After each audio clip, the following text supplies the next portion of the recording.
The time is currently 10:59 p.m. If you're not viewing this video at that time, please wait until your clock syncs with ours. And as we chain readers progress through the weeks, we procrastinate more and more. So our last-ditch effort is to go to a random Pokemon creepypasta and read it. So yes, for the third week in a row, we will be reading a Pokemon creepypasta known as Come Follow Me. Okay. During the first few days of the release of Pokemon Red and Green in Japan, back in February 27th, 1996, a peak of deaths appeared in the age group of 10 to 15. The children were unusually found dead through suicide, usually by hanging or jumping from heights. However, some were more odd. A few cases recorded children who had began sawing off their limbs, others sticking their faces inside the oven and choked themselves on their own fist, shoving their... Was this in Japan? Yes, Japan. Oh, okay. Shoving their own arms down their throat. The few children who were saved before killing themselves showed sporadic behavior. When asked why they were going to hurt themselves, they only answered in chaotic screams and scratched at their own eyes. When showed what seemed to be the connection into this attitude, the Game Boy, they had no response.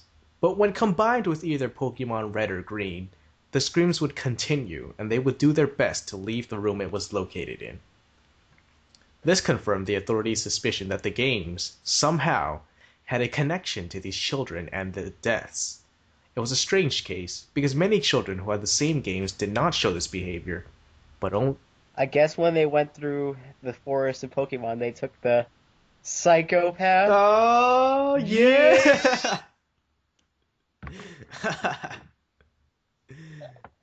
Oh, it's gonna make cheesy Yeah. puns the whole way Yes, through. exactly. And the viewers will see it, but we'll be putting our sunglasses on and stuff. No, we will not. Um, damn it. Lost it.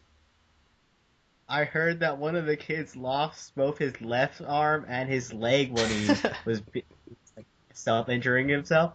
Don't worry about it. He's all right now. Yeah!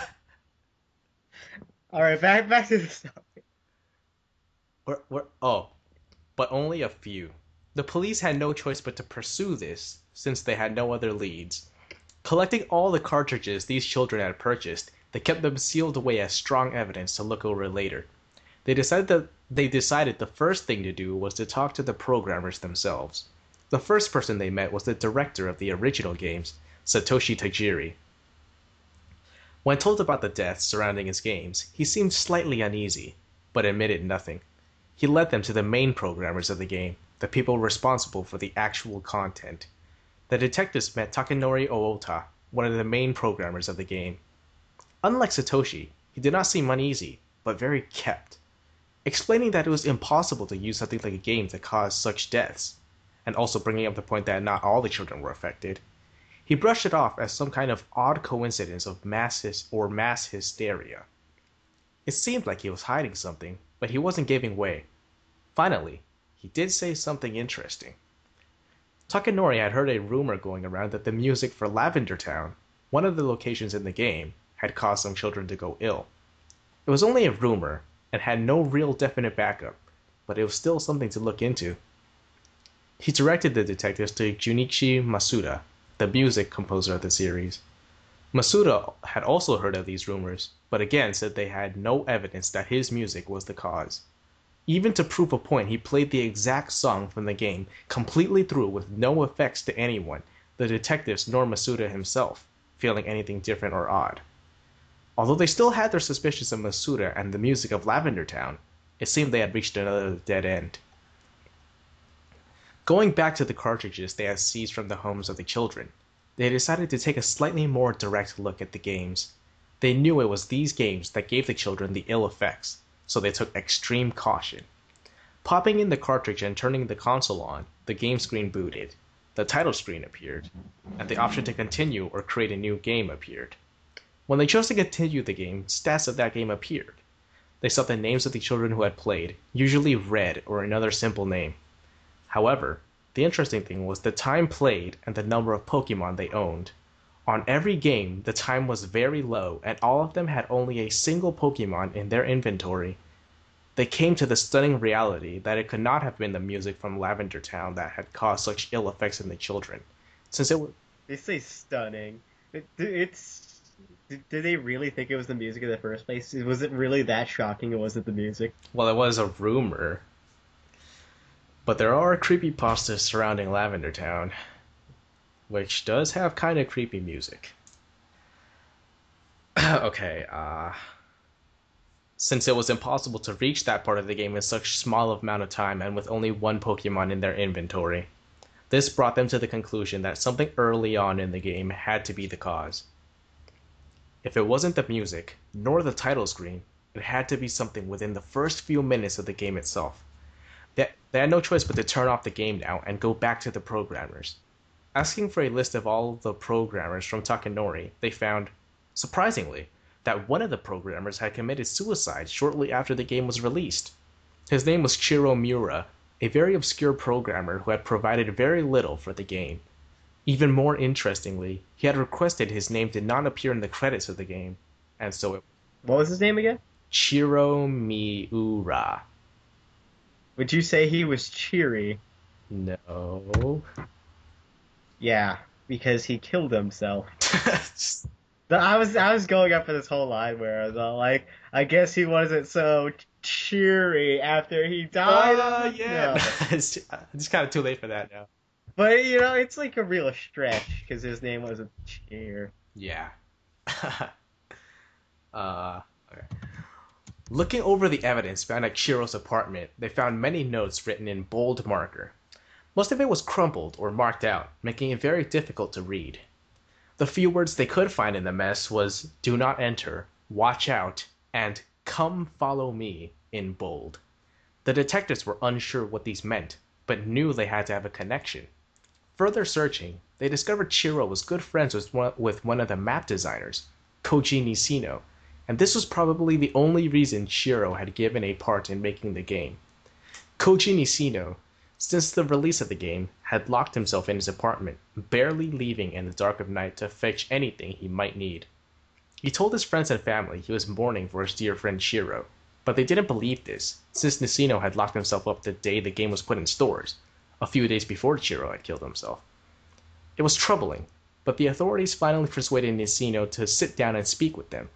He looked as if he hadn't slept in days, dark rings under his eyes. He stunk. His nails had grown black and his hair was greasy, sticking to his forehead and neck. He spoke in stutters and murmurs, but at least he had something to say. When asked if he knew anything about the children who had died after exposure of the game and if it had any connection to the game, he answered them seemingly carefully, choosing his words thoughtfully before answering. He told them that his friend Chiro had an interesting idea with the game, something he had wanted to try since he heard the project was starting. Nishino himself knew Takanori, the director and main programmer, for a long time, so he could easily get a mediocre programmer in on the project with a little persuasion. It seemed Chiro had convinced Nishino to get him in on the project, and it had worked. The detectives knew they were onto something. This unknown obscure programmer, Chiro, had to have something to do with it. Something. They asked what Chiro's idea was, why he wanted so badly to have a part in making this children's game. Nishino told them that Chiro never told him much about it, other than a few details every now and then. He wanted to insert a special Pokemon in the game, one completely different from all the others. It would serve as an extra, a kind of out-of-place thrill for the player. It wasn't, however,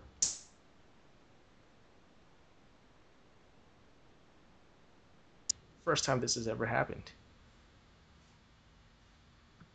Dude. And so, Dude. yeah. This whole time I haven't been commenting because I'm just trying to come up with amazing one-liners. And yes, we also just experienced the first broadband link error in Chain Readerz history, where Crowley disconnects from the internet for a short amount of time. Okay. I'm not sure where it cut off for you, so I'll just read from here. It was. To be honest, I'm not really paying that I much knew attention. it. You're typing in the background. I knew it. Oh, get out. I knew it, man. Okay. It wasn't, however, missing no. It couldn't be. With the gameplay time recorded on the cartridges, it was impossible for the children to have time to meet that Pokemon. Nacino, throughout the entire conversation, seemed to break down even more with every question. The detectives pushed him more and more, searching through his mind for any and every scrap of knowledge this man had no game and Chiro had no game and Chiro's intentions. It was when they asked about the notes found in Chiro's home that he snapped. From under the couch Nacino was sitting on, he whipped out a pistol, pointing it straight at the police while backing away a few steps. Then, just as quickly, he brought the pistol to his face. "Don't follow me," muttered Nacino as he stuck the pistol in his mouth and pulled the trigger. It was too quick for the police to react. It was done.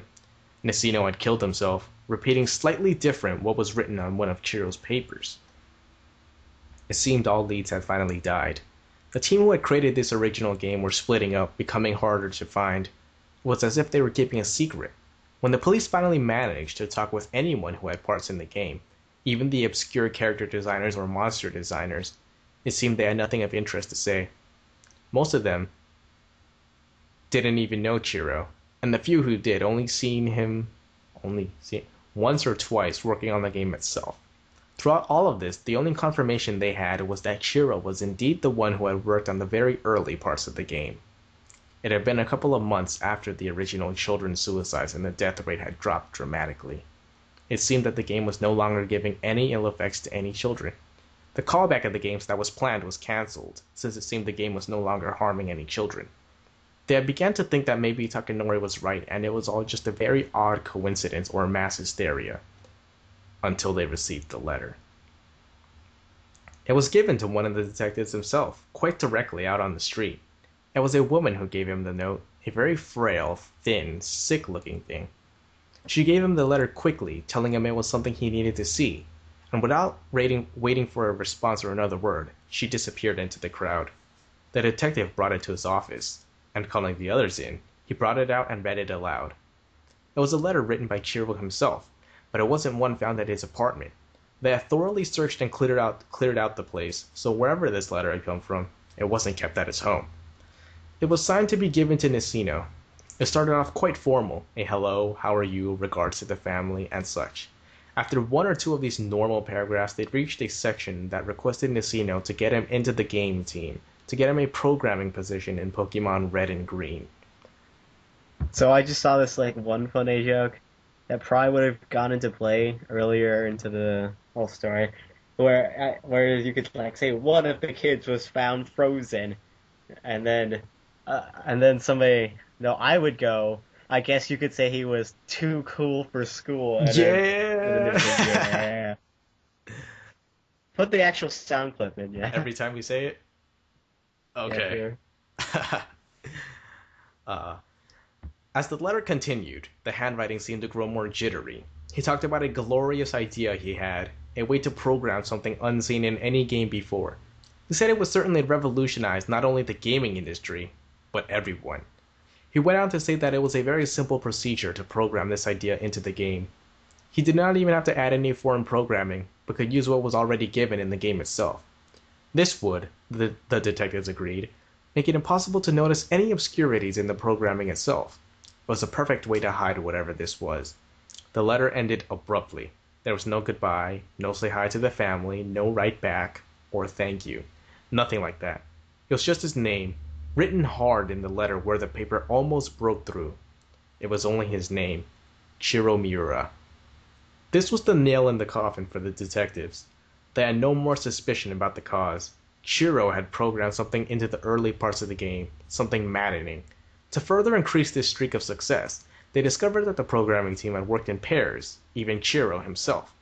He had worked with another programmer, Sosuke Tamada. If anyone knew what the secret in this game was, Sosuke Tamada would be the man. This was their final hope of unraveling this mystery once and for all. They learned Sosuke had provided a lot of programming to the game, and seemed to be an average good guy and worker.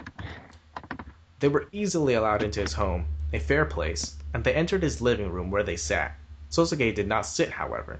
He stood by the window of the second-story floor, looking out onto the busy street. He was smiling a little. There are no direct witnesses to the events that followed. The only thing from this conversation that remained was found on a voice recorder sitting on the table in front of the two detectives assigned to talk to Sosuke. What follows is the unedited recording. Sosuke Tamada, what part did you have in the games Pokemon Red and Green? Asked the first detective. I was a programmer. His voice was light, friendly. Almost too friendly. That's all. Bitch, would you almost too friendly? That's The only way, like, here's normal friendly. Oh, hey, what's up? The only way something would be too friendly is if he was coming on to them. Probably. Yeah, that'd be too friendly. Am I right in knowing that the programmers working on this game worked in teams? Asked the detective. One could hear the voice of feet moving on the floor slightly.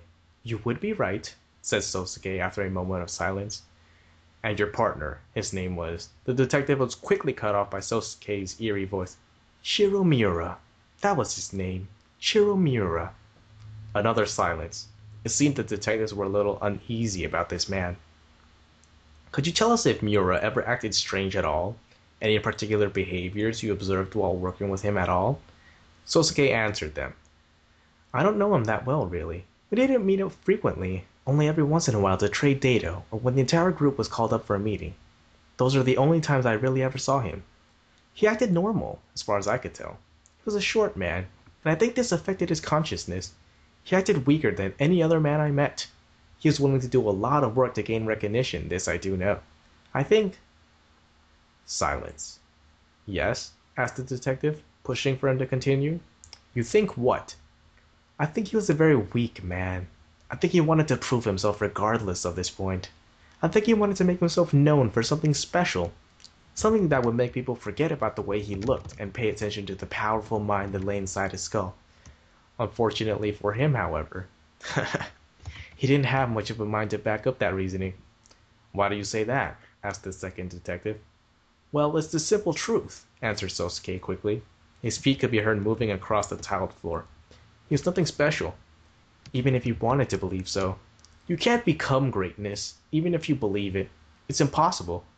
Somehow, I think Shiro knew this himself. Somewhere deep in there, he knew it.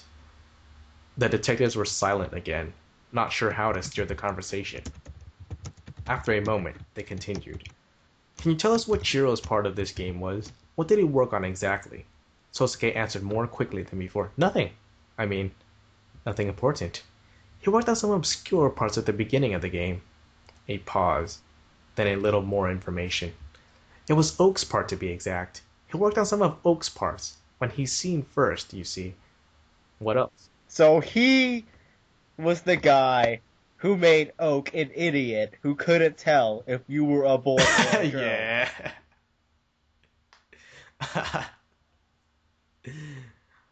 Wait, was that even around in Red and Green?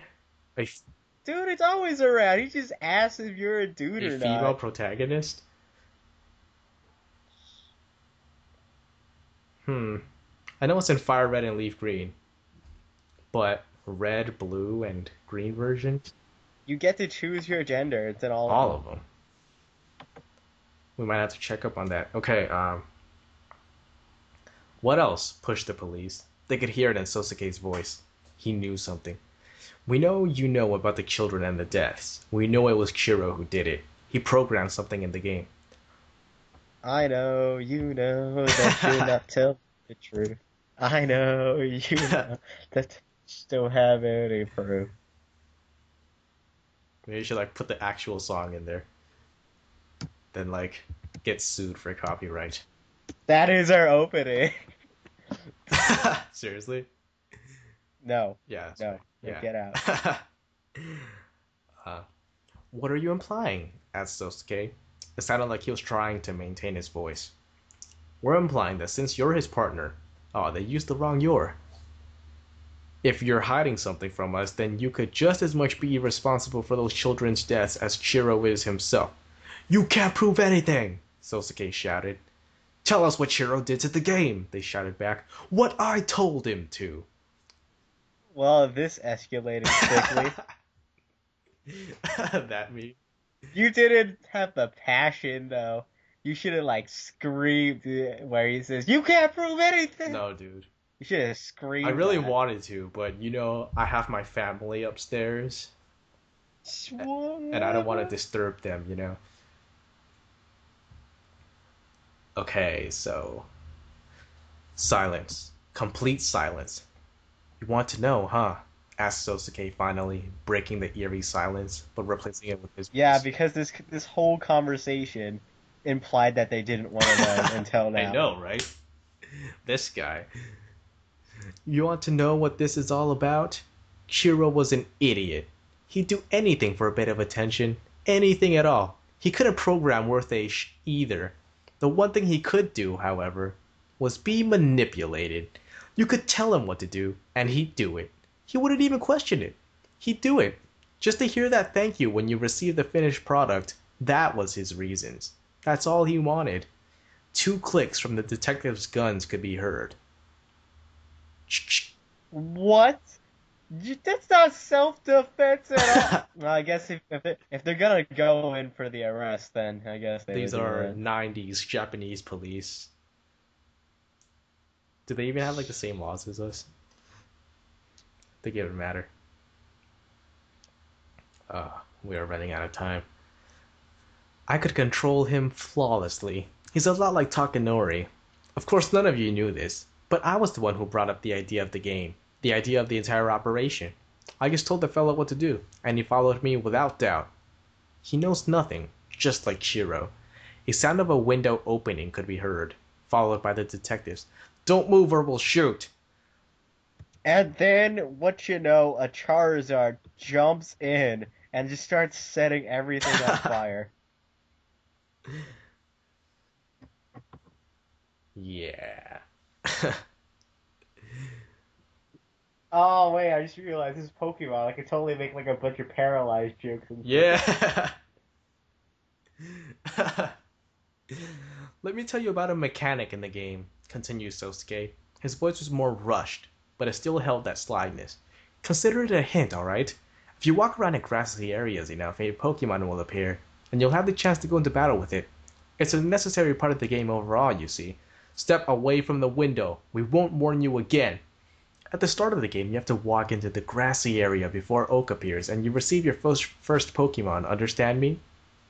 Under normal circumstances, it was programmed that even though you're in a grassy area, no Pokemon will spawn. I made it different. I manipulated that Shiro, told him what to put in the program, gave him all the instructions on how to do it, and he did it flawlessly. It's rare, but it can happen. Stepping into that grass, one can spawn. Sosuke, we don't want to shoot. Shoot me? Asked Sosuke, laughing at the same time. Shoot me? You're as dumb as Chiro was. Once he found out the truth, he had to end it. It was his fault after all. He shot himself because of it. If you're still determined to finish that case of yours, if you want to know, play the damn game for yourself. Roll the wheel. And who knows? Maybe you'll learn the secret for yourself. A shot could be heard, loud enough to distort the audio. Sounds of screaming, murmuring could be heard. The table the recorder was on crashed. Ear-shattering. That is so uncalled for. They just shot him. That is so uncalled for. Yeah, it kind of was. But never mind. Okay, ear-shattering distortions, silence, then laughing. Sosuke was laughing, and then words. Come follow me. Come follow me. And then nothing. The recorder continued to record until the tape ran out. There was nothing else on it. The police arrived on the scene quickly, and to their horror, they discovered Sosuke and the 2 detectives dead. They had all been shot, but not after struggling.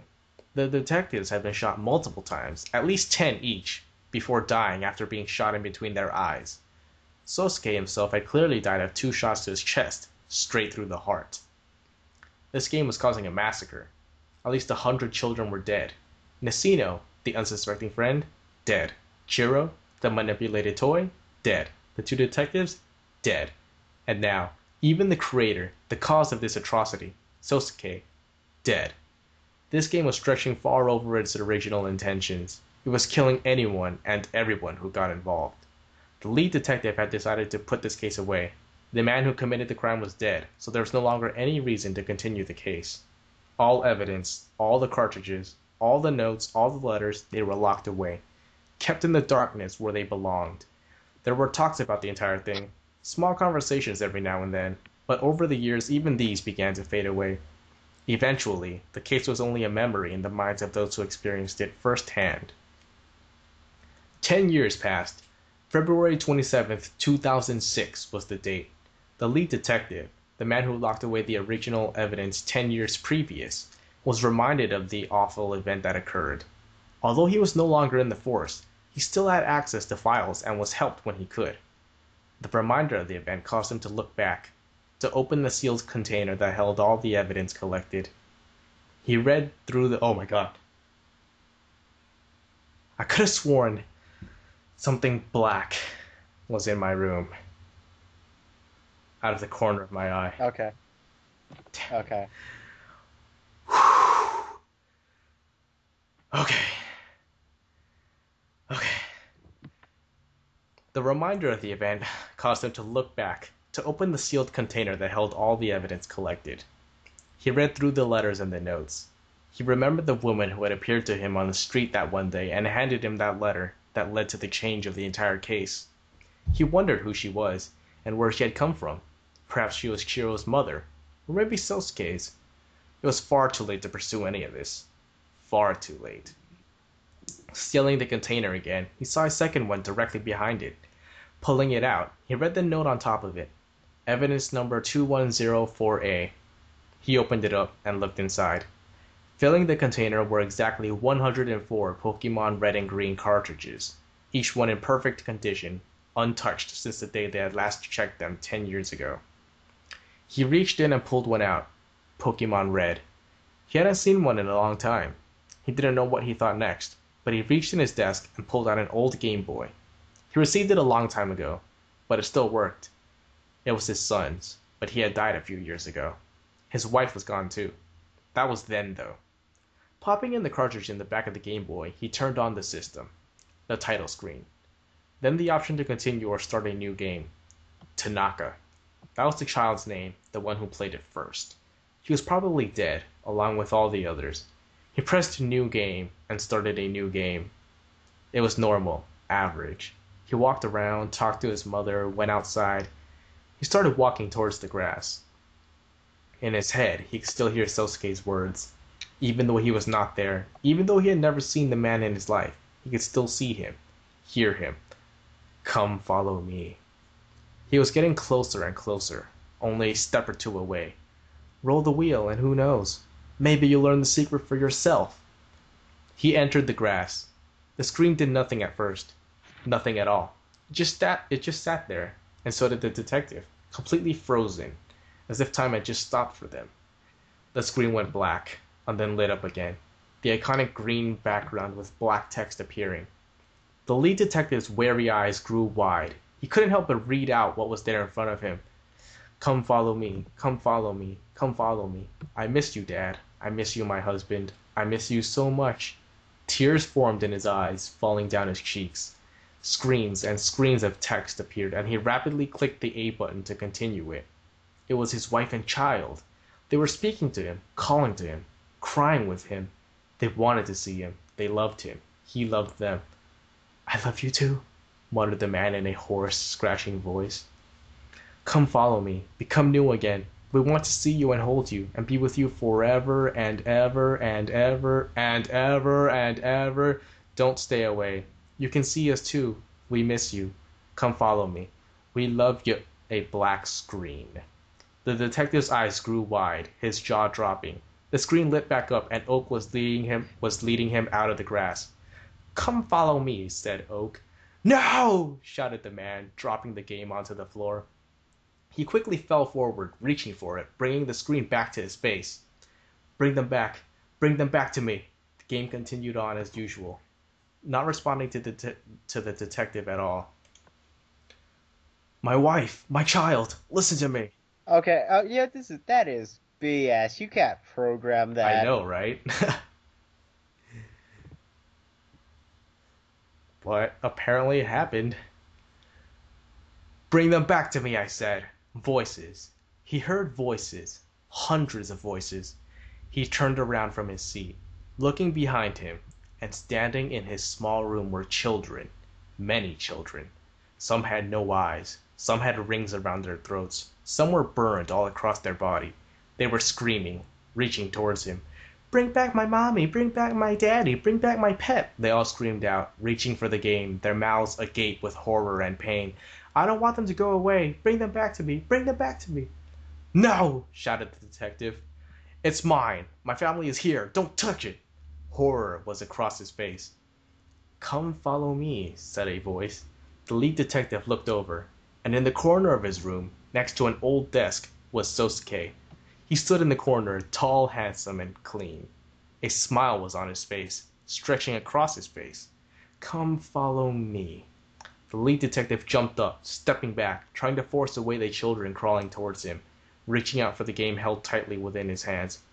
What's going on here? What's going on? Where is my family?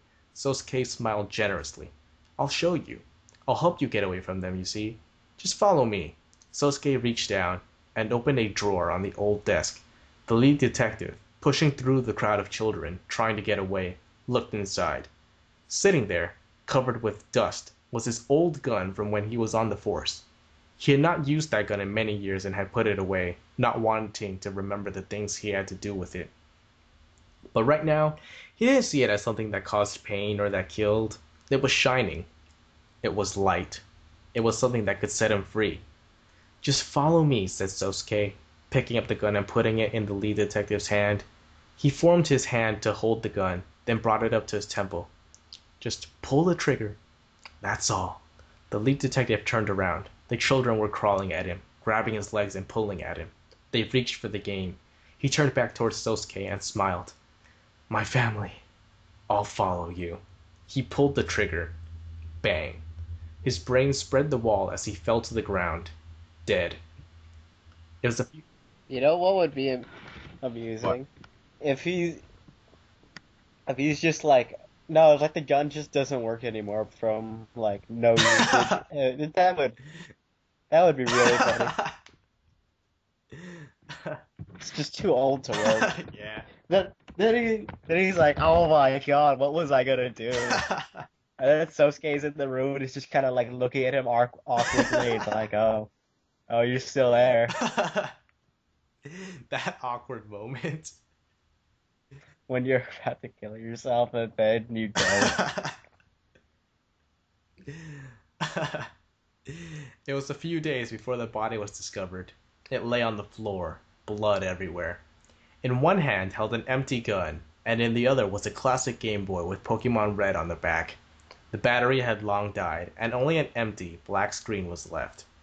This was the final murder that the remaining authorities would allow. The last detective who was ever a part of this case personally carried all 104 cartridges away and burned them all, making sure not a single one survived. There would taunt no more. However, this is not the end of the story. The code was said to have survived, and was even passed on to other language versions of the game. If you have an old Pokemon game, you can place the cartridge in the back of the classic Game Boy, turn on the system, and roll the wheel. Who knows? Maybe you'll learn the secret for yourself. The end. I learned the secret already. I read the story. I I learned know, it. right? I learned the secret. Yeah, we don't need to verify it. It occurs to me that he could have just thrown the game away when all those kids were chasing him. No, because the game had like his family in it, and he didn't Right. need to do that. Right. Okay. Oh, what? I was hoping for more clever one-liners. Next week. Definitely. Okay, so this has been the Chain Readers rating Come Follow Me, and we hope you have nightmares.